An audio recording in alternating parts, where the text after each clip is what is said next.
A philosopher king governs according to transcendent moral truths, prioritizing justice and virtue over material gain.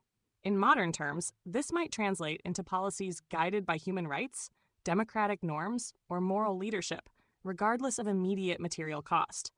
Realpolitik, on the other hand, is a political approach that emphasizes practical and material factors over ideological or ethical considerations. From 1933 until 2018, El Salvador recognized the Republic of China, that is Taiwan, rather than the People's Republic of China, reflecting Cold War-era alignments and U.S. influence in Central America. In August 2018, President Salvador Sánchez Cerén's government formally cut ties with Taipei and established diplomatic relations with Beijing, becoming the 15th Latin American state to do so since 2000. This shift preceded Bukele's inauguration, but set the stage for his 2019 deepening of the China relationship through gigantic infrastructure deals, including a new national library and stadium construction. China also initiated free trade agreement talks in November 2022 and offered to buy external bond debt, relieving Salvadoran debt pressures. As Bukele's relationship with the United States cooled, marked by U.S. criticism of Bukele's democratic backsliding, he leveraged China to diversify alliances and blunt Washington's leverage.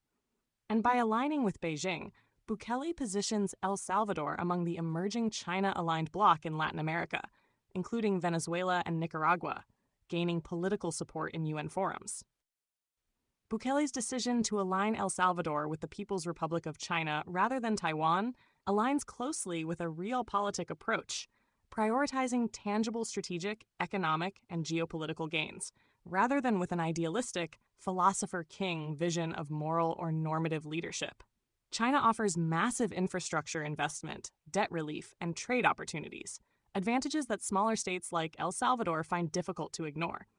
By contrast, Taiwan's diplomatic value is largely symbolic and limited by its own constrained international space. While Bukele occasionally frames his policies in normative terms, example, anti-corruption or sovereignty, the China pivot underscores how, in practice, he navigates power dynamics and material incentives in a manner more reminiscent of a classic hard-headed strategist than a stoic or Platonic ruler.